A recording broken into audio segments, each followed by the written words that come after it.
Good morning, everyone. Our today's topic is inflationary gap. The concept of inflationary gap was originated by Lord Keynes. The concept of inflationary gap is a technique of analyzing theoretically and calculating statistically the pressure of inflation. Yes, inflationary gap નો જે concept છે એ theoretically analyse કરે છે અને statistically calculate કરે છે કે ઇકોનોમીમાં ઇન્ફ્લેશનનું pressure છે એ કેટલું છે. આપણે કહીએ છીએ ને કે ઇકોનોમીમાં ઇન્ફ્લેશન ચાલે છે અત્યારે, ડિપ્રેશન ઓર ડિફ્લેશન ચાલે છે, તો એનું કેટલું પ્રેશર છે ને that we can find out with this concept. The inflationary gap can be defined as an excess of anticipated total expenditure over the money value of available output at a base price. Now, આ sentence શું કહે છે એ સમજીએ કે અત્યારે જેટલું મેં production કર્યું છે ને એ 20,000 યુનિટ્સ છે એ મેં પ્રોડ્યુસ કર્યા છે અને આ 20,000 યુનિટ્સની મની વેલ્યુ છે ને એ 40,000 છે. દેટ ઇઝ પર યુનિટ પ્રાઇસ ઇઝ ₹2. તો એની બેઝ પ્રાઇસ ઉપર મની વેલ્યુ કેટલી થઈ? 40,000. પણ જ્યારે માર્કેટમાં એ સેલ થાય છે ત્યારે એની પ્રાઇસ છે એ 60,000 છે. તો આ જે 20,000નો ગેપ છે ને this is known as the inflationary gap. હવે આ જ વસ્તુને આપણે ડિટેલથી ફોર્મ્યુલા થ્રુ પણ સમજીએ. But the anticipated total expenditure જે અહીંયા વાત કરીને એ કેવી રીતે ડિટરમાઇન થાય છે? The anticipated total expenditure of the community is determined by the aggregate consumption, private investment and government expenditure. આ ત્રણેયનો ટોટલ કરીએ ને એટલે આપણને ટોટલ એન્ટિસિપેટેડ એક્સપેન્ડિચર માર્કેટમાં થાય છે એ મળી જાય. નાવ total anticipated expenditure is equals to C plus I plus G, where C means consumption expenditure, I means private investment expenditure and G means government expenditure. Now, the available output to meet this demand for the goods and services is a function of volume of employment and the level of technology at a given time. જેટલું output available છે એ શેના ઉપર depend કરે છે? એક તો કેટલું employment ratio છે, કેટલા તમારી પાસે એમ્પ્લોઈઝ છે કે ફેક્ટર્સ ઓફ પ્રોડક્શન છે, અને એની સાથે સાથે તમે કેવી ટેકનોલોજીનો યુઝ કરો છો એના ઉપર આઉટપુટ છે ને એ ડિપેન્ડ કરે કે કેટલું પ્રોડક્શન થશે. But if there is a plentiful supply of goods and commodities available at the existing prices, at that time the problem of inflation do not arises. જો ઇકોનોમીમાં જેટલા ગુડ્સ અને કમોડિટીઝની ડિમાન્ડ છે એની સામે એટલા જ ગુડ્સ અને કોઈ કમોડિટીઝ છે એની સપ્લાય પણ છે તો ઇન્ફ્લેશનનો કોઈ ક્વેશ્ચન થતો જ નથી. But this question arises only when the total amount of money income that people are eager to spend on the purchase of goods and commodities is more than the total amount of output available at the existing level of prices. પણ question ક્યારે થાય છે કે અત્યારે જેટલા goods અને services available છે એની જેટલી વેલ્યુ છે ને એના કરતાં વધારે સ્પેન્ડ કરવા માટે જો લોકો રેડી હોય ને એ ગુડ્સ અને કોમોડિટીઝના કન્ઝમ્પશન પાછળ તો જ તે એનો પ્રોબ્લેમ ક્રિએટ થાય. સે ફોર એક્ઝામ્પલ માર્કેટમાં અત્યારે મેં જે તમને પહેલાં પણ હેલ્મેટનું એક્ઝામ્પલ આપ્યું છે કે હેલ્મેટની જ્યારે રૂલ આવ્યો હતો ત્યારે જો હેલ્મેટની વેલ્યુ પ્રાઇસ છે એ ₹300 છે એની બેઝ પ્રાઇસ, અને એની સામે એની સપ્લાય પણ એટલી જ છે તો ઇન્ફ્લેશન ન આવે. પણ ક્વેશ્ચન ઇન્ફ્લેશનનો આવ્યો ક્યારે કે હેલ્મેટની સપ્લાય ઓછી છે, સામે ડિમાન્ડ ખૂબ છે, તો જે હેલ્મેટની પ્રાઇસ ₹300 છે ને એ જ હેલ્મેટની પ્રાઇસ કસ્ટમર્સ છે એ ₹500 દેવા માટે પણ રેડી છે. તો આ ઇન્ફ્લેશનરી ગેપ જે ₹200નો છે ને એને આપણે ઇન્ફ્લેશનરી ગેપ તરીકે કન્સિડર કરી શકીએ. So in other words, when due to an increase in the private investment expenditure or government expenditure, there is increase in the disposable income of the people or the community beyond the level, and there is no increase in the there is no increase in the real income, that is increase in the production of goods and services, at that time inflationary gap develops and which causes rising in the prices. એટલે જ્યારે લોકોની ઇન્કમમાં increase થાય છે કે government expenditure increase કરે છે, વધારે ને વધારે ઇકોનોમીમાં ઇન્વેસ્ટમેન્ટ થાય છે, તો લોકોની મની ઇન્કમ તો ખૂબ ઇન્ક્રીઝ થાય છે. પણ એ મની ઇન્કમ ઇન્ક્રીઝ થવાની સાથે સાથે ગુડ્સ અને સર્વિસીસનું જે પ્રોડક્શન ઇન્ક્રીઝ થવું જોઈએ ને એ થતું નથી, એટલે જ ઇન્ફ્લેશનરી ગેપ છે એ આવે છે. And theoretically this will be a full employment phenomenon. એટલે જો થિયોરિટિકલી વિચારીએ ને તો આ ઇન્ફ્લેશનરી ગેપનો ક્વેશ્ચન ક્યારે આવે છે? જ્યારે માર્કેટમાં ઇકોનોમીમાં ફૂલ એમ્પ્લોયમેન્ટ લેવલ હોય ને ત્યારે. Under the condition of the full employment any increase in the money income will result into the increased expenditure fail to bring about an increase in the volume of output, and that is why it will increase the prices. એટલે શું થશે કે જ્યારે ફૂલ employment level છે ને એટલે હવે જો જે એક્ઝિસ્ટિંગ વર્કર્સ છે ને એ હાઈ પ્રાઇસીસ ચાર્જ કરશે અને એની સામે પ્રોડક્શનમાં કાંઈ ઇન્ક્રીઝ થતો નથી. પ્રોડક્શન તો એટલું ને એટલું જ થાય છે, પણ એ લોકો શું કહેશે કે જો તમારે અમારી પાસે પ્રોડક્શન કરાવવું હોય ને તો એની માટે તમારે અમને હાઈ વેજીસ પે કરવા પડશે. તો શું થયું અહીંયા કે પ્રોડક્શન એટલું ને એટલું જ થયું, પણ એક્સપેન્ડિચર એટલે ગવર્મેન્ટ છે એ વધારે પે કરે છે, પ્રાઇવેટ ઇન્વેસ્ટમેન્ટ વધારે થાય છે, એટલે મની ઇન્કમ ઇન્ક્રીઝ થઈ ગઈ. So that prices of the commodities will increase. So, the concept of inflationary gap can be illustrated by taking the example of a war economy. હવે આપણે ઇન્ફ્લેશનરી ગેપનો કન્સેપ્ટ છે ને એ વોર ઇકોનોમી કે કોઈ ઇકોનોમીમાં war આવ્યો હોય અને for our purpose is approximately a full employment economy. Fully હવે આપણે એવું એઝ્યુમ કરીએ છીએ કે ત્યારે ઇકોનોમીમાં ફૂલ એમ્પ્લોયમેન્ટ છે, તો કેવી રીતે આ ગેપને સમજાય એ હું તમને સમજાવું છું. સમજો. Suppose that the value of total output in the economy at the current prices is 1100 crores. હવે અત્યારે ઇકોનોમીમાં જેટલું ટોટલ આઉટપુટ થાય છે ને એ 1100 ક્રોર્સનું થાય છે. And from this output the government take away say output worth ₹300 crore for the war purpose. હવે જો ટોટલ આઉટપુટ છે ને 1100 crore પ્રોડ્યુસ થયું છે, પણ ગવર્મેન્ટ છે ને વોરમાં ગવર્મેન્ટને રિક્વાયરમેન્ટ છે એટલે 300 crore છે ને એ ગવર્મેન્ટ લઈ લે છે. તો હવે વધ્યું કેટલું output? 1100 crore minus 300 crore is equals to 800 crore is available for the civilian consumption. એટલે હવે લોકો માટે 800 crore છે એ આઉટપુટ અવેલેબલ છે. સો 800 crore worth of output constitutes the supply side. એટલે ટોટલ આઉટપુટ એટલે સપ્લાય કેટલી થઈ કોમોડિટીની? 800 crore. Now let comes on the demand side. હવે આપણે ડિમાન્ડ સાઇડથી વિચારીએ કે suppose money income paid to the community is 1100 crore. એટલે જેટલી પણ કોમ્યુનિટી છે ને એની ટોટલ ઇન્કમ કેટલી છે? 1100 crores. અને સામે આઉટપુટ કેટલું અવેલેબલ છે? 800 crores. બટ આ જે ટોટલ કોમ્યુનિટીની ઇન્કમ જે 1100 crores છે ને એમાંથી ગવર્મેન્ટ છે ને એ 100 crores ટેક્સના ફોર્મમાં લઈ લે છે. તો વધ્યા કેટલા? 1000 crores. તો આ 1000 crores છે એ કમ્યુનિટીની શું કહેવાશે? ડિસ્પોઝેબલ ઇન્કમ કહીએ. બટ આ જે 1000 crores છે કોમ્યુનિટી સ્પેન્ડ કરી શકે છે એમ છે, એમાંથી એ લોકો 10% છે ને એ સેવિંગ્સ કરી લે છે. તો કેટલા થઈ ગયા? 700 crore 1000 crore ના 10% એટલે 100 crore. તો એમાં 1000માંથી 100 જાય તો કેટલા વધ્યા? 900 crore. એટલે ટોટલ 1100 crores-માંથી 100 crores-ના ટેક્સ પે કરી દીધા અને બાકીના 100 crores છે એ સેવિંગ્સ કર્યા. તો 900 crore શું ગણશું આપણે? Disposable income. તો આ 900 crore-ને હું શું કરી દઈશ? બધી કમ્યુનિટી શું કરશે? સ્પેન્ડ કરશે for the purchase of goods and services. પણ સામે ટોટલ આઉટપુટ અવેલેબલ છે એ કેટલા ક્રોરનું છે? 800 crore-નું. તો સ્પેન્ડ 900 crore થયા અને આઉટપુટની જે બેઝ પ્રાઇસ ઉપર વેલ્યુ હતી એ 800 crores-ની હતી. તો જે 100 crore જે વધ્યા ને it is known as the inflationary gap. So I hope now you are clear with this point. So we can say that so long as the amount of disposable income with the people and the volume of goods and services available are equal, there will be no inflationary gap. But when the amount of disposable income with the community increases, then the availability of the goods and services at that time inflationary gap will appear.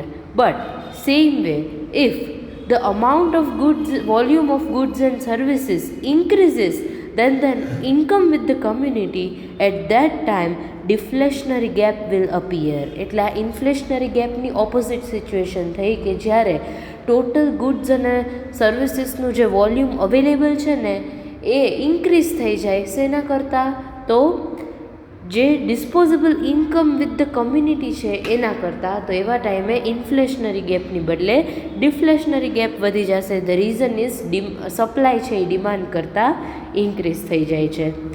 Yes, now Keynes explained the concept of inflationary gap in the context of wartime condition. Keynes છે ને ઇન્ફ્લેશનરી ગેપનો concept છે ને એ જે war time conditions હોય ને એની ટર્મ્સમાં explain કરી છે. But the concept of inflationary gap can also be explain with reference to the process of economic development as well. એટલે આપણે ઇન્ફ્લેશનરી ગેપનો જે કન્સેપ્ટ છે એને ઇકોનોમિક ડેવલપમેન્ટના રેફરન્સમાં પણ સમજી શકીએ છીએ. So let us understand how we can understand the concept of inflationary gap in reference to economic development. See, for example, in India during planning period there has been increase in both public investment as well as in the private investment, and ultimately which will result in the increase in the money income of the people. જો public અને private બે ઇન્વેસ્ટમેન્ટમાં increase થાય તો definitely સામે employment opportunities generate થશે અને લોકોની income છે એ ઇન્ક્રીઝ થશે. But the volume of consumption goods has not kept pace with the rising money income. એનો મતલબ એવો છે કે ઇન્કમમાં તો ઇન્ક્રીઝ થયું પણ એની સામે જે કન્ઝમ્પશન ગુડ્સ છે કે જે લોકો પરચેઝ કરે છે, જેને તમે વેજ ગુડ્સ તરીકે કન્સિડર કરી શકો, એવા ગુડ્સના પ્રોડક્શનમાં કોઈ ઇન્ક્રીઝ થયું નથી. And that is why there has been an inflationary gap in the economy which is responsible for increase in the general price level. એટલે શું થયું કે મની ઇન્કમ ઇન્ક્રીઝ થઈ પણ સારે કન્ઝમ્પશન ગુડ્સના પ્રોડક્શનમાં ઇન્ક્રીઝ ન થયું તો ઇકોનોમીમાં જે જનરલ પ્રાઇસ લેવલ છે એ ઇન્ક્રીઝ થશે. So the concept of inflationary gap can be illustrated with the help of the diagram. હવે આપણે આ ઇન્ફ્લેશનરી ગેપના કન્સેપ્ટને ડાયાગ્રામથી સમજીએ. નાઉ you can see the diagram over here. On x-axis there is income and on y-axis there is total spending which includes both C plus I plus G. જે આપણે ખ્યાલ જ છે, C means consumption expenditure, I means private investment expenditure and G refers to government expenditure.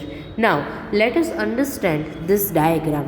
You can see that કે એક 45 અંશ line છે ને દેટ ઇઝ ઇન્કમ લાઇન કે જે સ્ટ્રેટ લાઇન છે ઇન્ક્રીઝ થાય છે ઇન્કમ. ડેફિનેટલી ઇન્કમ ઇન્ક્રીઝ જ થશે. એનું રીઝન છે કે જ્યારે ઇન્વેસ્ટમેન્ટ ઇન્ક્રીઝ થાય એટલે income will increase. Now when we can get the equilibrium point, when the income of the people becomes equals to the total spending, that is C plus I plus G is equals to E. એટલે જ્યારે income line અને total spending line બે intersect થાય, એકબીજાને intersect કરે, touch કરે, cross કરે, that point is known as the point of equilibrium. Now you can see in the diagram એક dotted line છે C plus I plus G, that is the line of total spending. Now income જ્યારે OY છે ત્યારે C plus I plus G છે એને intersect કરે છે point E ઉપર. So we can say that it is the point of equilibrium. But if now government increases the expenditure either for the war purpose or for the development purpose by the amount equal to EA. હવે તમને EA point દેખાય છે. હવે government એવું decide કરે છે, જો અત્યાર સુધી ટોટલ સ્પેન્ડિંગ છે ને expenditure A C plus I plus G હતું, પણ ગવર્મેન્ટે હવે ઇકોનોમિક ડેવલપમેન્ટ ઓર વોરના પર્પઝથી આ જે ઇન્વેસ્ટમેન્ટ છે એ વધારે કરે છે એટલે ગવર્મેન્ટનું એક્સપેન્ડિચર ઇન્ક્રીઝ થયું એટલે સામે એટલી એમ્પ્લોયમેન્ટ ઓપોર્ચ્યુનિટી જનરેટ થાય તો ઇન્કમ શું થશે? ઇન્ક્રીઝ થશે. તો જુઓ ઇન્કમ લાઇન છે એ પણ ઇન્ક્રીઝ થાય છે અને જો EA અમાઉન્ટ જેટલો આપણે એક્સપેન્ડિચર એડ કરશું તો આ જે ટોટલ એક્સપેન્ડિંગ છે એ લાઇન પણ ઉપર શિફ્ટ થશે. તો આ જે ડોટેડ લાઇન છે એમાં આપણે એ લાઇન જેટલો પાર્ટ છે એ એડ કરશું ફોર ધ ડેવલપમેન્ટ એક્સપેન્ડિચર. તો એનાથી આપણને એક નવી ટોટલ સ્પેન્ડિંગ લાઇન મળશે which is shown in the diagram. એક આખી લાઇન છે C+I+G લાઇન. હવે તો શું થયું કે જો ગવર્મેન્ટ સ્પેન્ડિંગ ઇન્ક્રીઝ કરશે તો ઇન્કમ ઇન્ક્રીઝ થશે. તો ઇન્કમ ઇન્ક્રીઝ થાય છે, ટોટલ સ્પેન્ડિંગ પણ ઇન્ક્રીઝ થાય છે.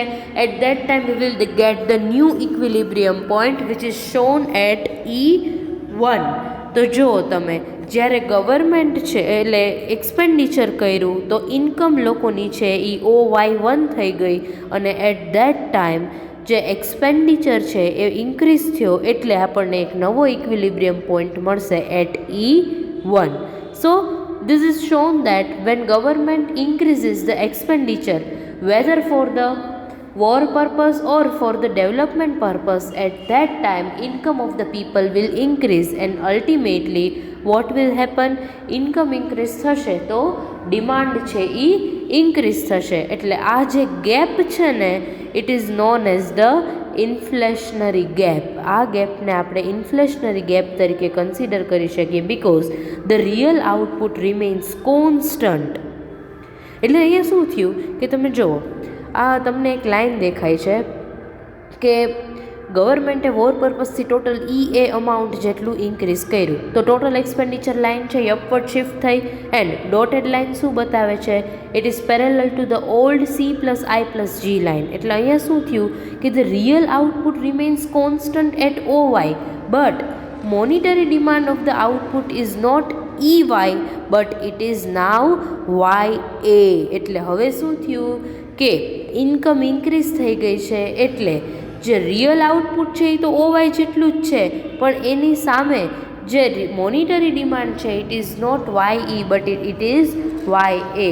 સો we can say that excess of monetary demand is equals to EA. એટલે આ EA ગેપ છે ને એ મોનિટરી ડિમાન્ડ બતાવે છે, વધારાની છે, અને જ્યારે આઉટપુટ કેટલું અવેલેબલ છે OY.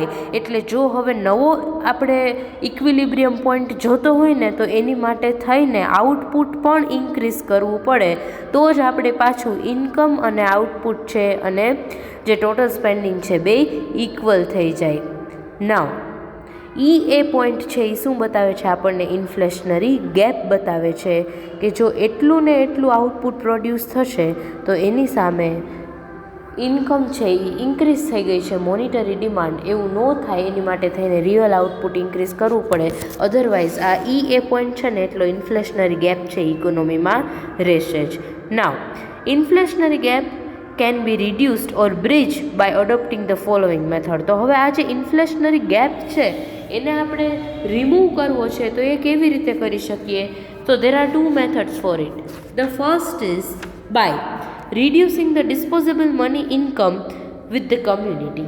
સૌથી પહેલાં તો શું કરો કે લોકો પાસે જે સ્પેન્ડ કરવા માટેની જે ડિસ્પોઝેબલ ઇન્કમ અવેલેબલ છે ને એને રિડ્યુસ કરી દો. તો એ કેવી રીતે થાય? May be done through voluntary savings, કે બધા પોતાની રીતે જ સેવિંગ્સ છે એ ઇન્ક્રીઝ કરી દે, ઓર થ્રુ એડિશનલ ટેક્સેશન, કે ગવર્મેન્ટ છે એ વધારે ટેક્સ ઇમ્પોઝ કરી દે, ટેક્સ રેટ ઇન્ક્રીઝ કરી દે, તો ઓટોમેટિકલી એ લોકોએ પોતાની સેલરીમાંથી વધારે ટેક્સ પે કરવા પડશે, તો ડિસ્પોઝેબલ ઇન્કમ છે એ રિડ્યુસ થઈ જશે. સો because of this, surplus purchasing power with the people will decrease and we can reduce the pressure of excess demand and ultimately inflationary gap can be removed. Now the second method is that by increasing the output of goods and services so as to absorb the excess demand.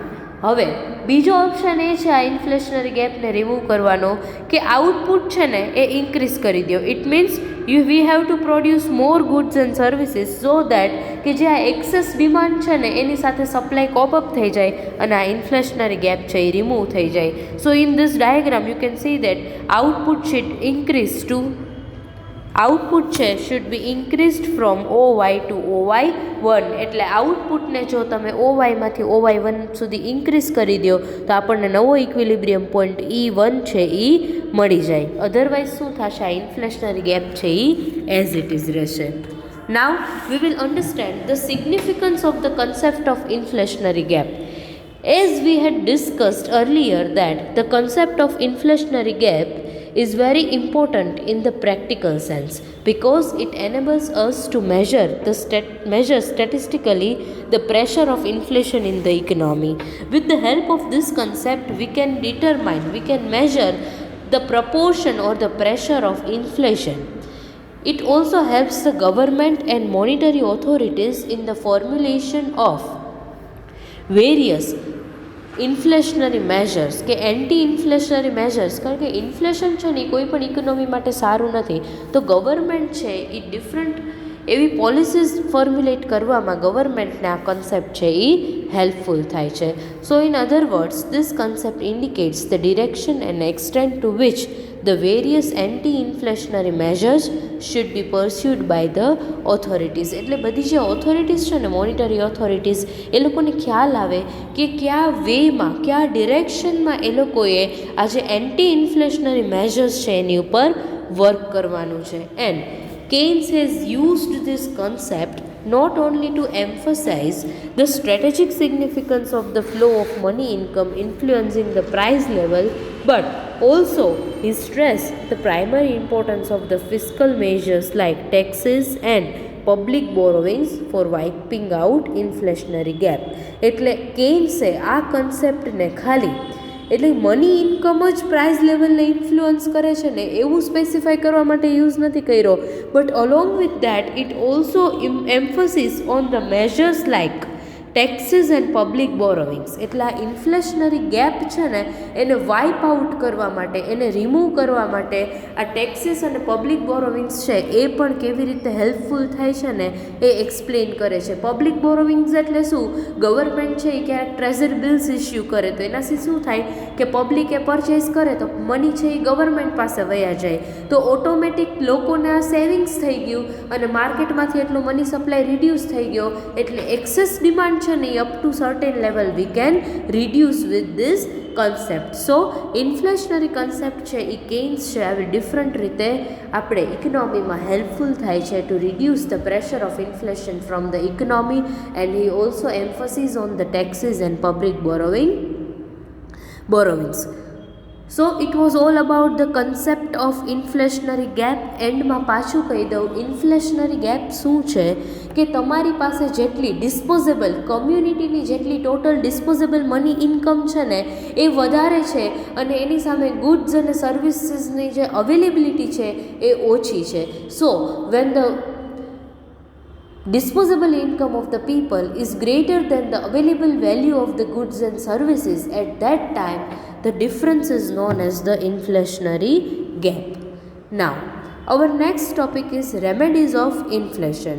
હવે ઇન્ફ્લેશનની remedies શું છે એ સમજવાનું છે કે આ ઇન્ફ્લેશનને કેવી રીતે તમે રિડ્યુસ કરી શકો.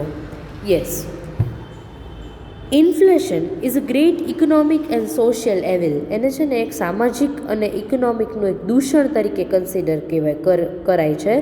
એટલે ઇકોનોમી માટે છે ને ઇન્ફ્લેશન એ ક્યારેય સારું હોતું જ નથી, and there four it is very important that it should be controlled in the beginning stage. એટલે શરૂઆતમાં જ જો તમે ઇન્ફ્લેશનને કંટ્રોલ કરી શકો ને તો ઇકોનોમી છે એ સ્ટેબલ રહી શકે. So that there are certain measures. એટલે આનાથી શું થાય કે ઇન્ફ્લેશનથી, હાઇપર ઇન્ફ્લેશનથી છે ને ઇકોનોમિક, સોશિયલ અને પોલિટિકલ આ બધા જ સેક્ટર છે એની ઉપર એડવર્સ ઇમ્પેક્ટ થાય છે. And again inflationary price rise is due to an excess of aggregate demand over a given supply of goods and service. આપણને ખ્યાલ જ છે કે ઇન્ફ્લેશનરી પ્રાઇસ રાઇઝ શું કામ થાય છે કે સપ્લાય કરતાં ડિમાન્ડ ઇન્ક્રીઝ થઈ જાય છે. જેટલા ગુડ્સ અને સર્વિસીસને સપ્લાય થાય છે એના કરતાં ડિમાન્ડ વધારે છે. It means there will be price rise of all the commodities and services. Now the question is that how we can reduce the impact of the inflation, how we can control the inflation, and for that there are two measures suggested. The first is measures to control aggregate expenditure or aggregate demand, and the second is measures to control the production and supply of goods and services. એટલે કાં તો તમે શું કરો કે aggregate ડિમાન્ડને control કરો અને કાં પછી સપ્લાય છે ગુડ્સ અને સર્વિસીસની એને ઇન્ક્રીઝ કરી દો તો ઇન્ફ્લેશનનું પ્રેશર છે એ રિડ્યુસ કરી શકો. સો you can have some control over the inflationary price rise. Now let us discuss one by one. The first point is measures to control aggregate expenditure or aggregate demand. Aggregate expenditure અને aggregate demand છે એને કેવી રીતે control કરવા, અને આ જે controlling છે ને it is very important to reduce the effect of inflation, and these measures are of two types.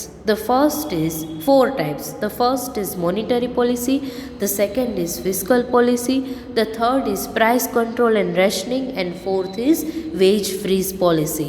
એટલે આ ફોર જે મેજર્સ છે ને એના થ્રુ તમે aggregate expenditure or aggregate demand છે એને કંટ્રોલ કરી શકો. So let us discuss one by one.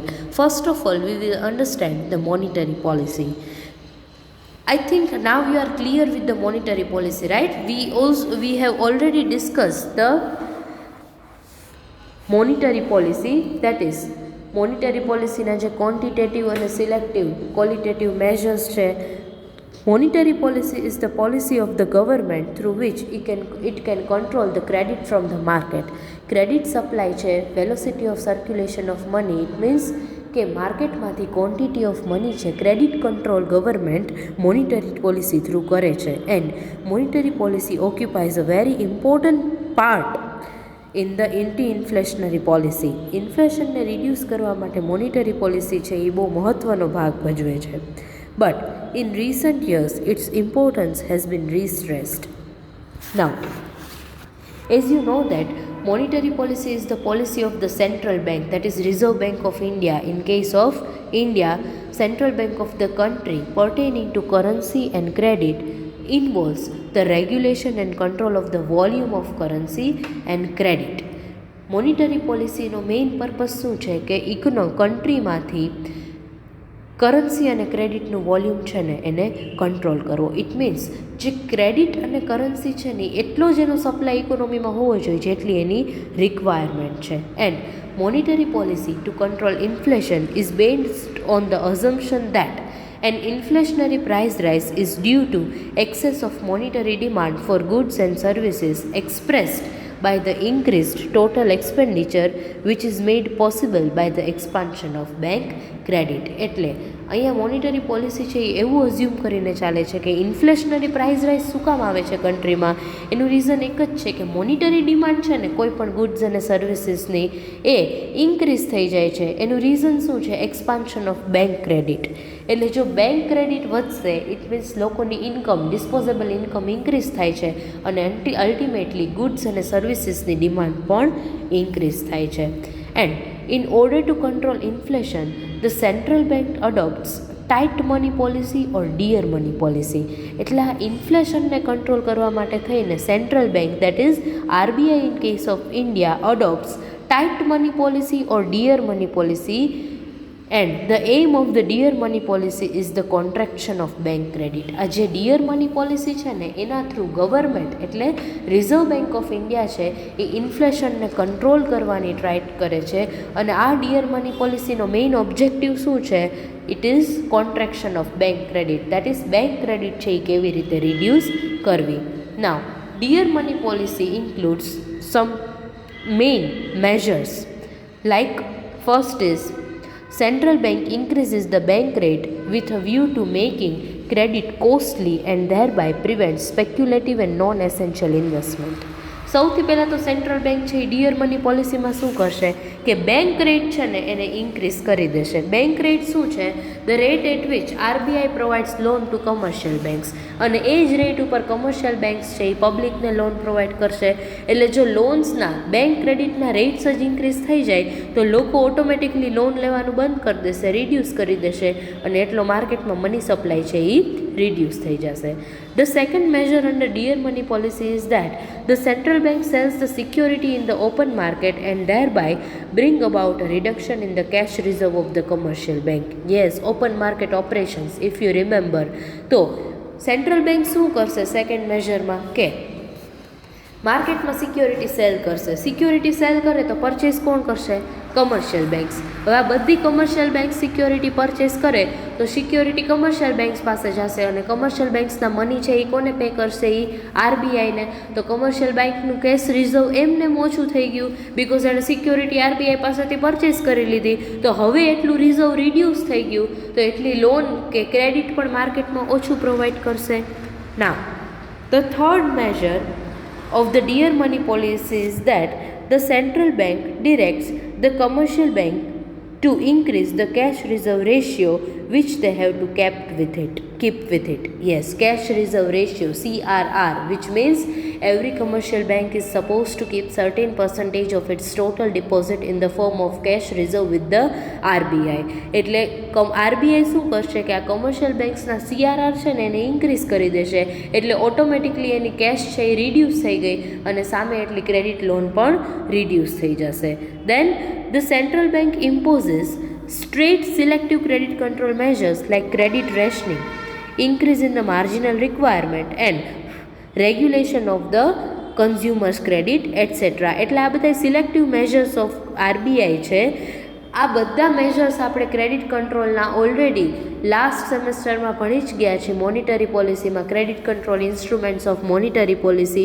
એટલે અહીંયા એવું કહે છે કે આ ડિયર મની પોલિસીમાં આ બધા મેજર્સ થ્રુ ગવર્મેન્ટ છે એ કોઈ પણ રીતે માર્કેટમાંથી જે મની સપ્લાય છે ક્રેડિટ છે એને કંટ્રોલ કરવાની ટ્રાય કરે છે સો દેટ ઇન્ફ્લેશન છે એને રિડ્યુસ કરી અને લોકોની જે એક્સેસ ડિમાન્ડ છે ને જે aggregate demand because of the increase in the income of the people એને રિડ્યુસ કરવાની છે.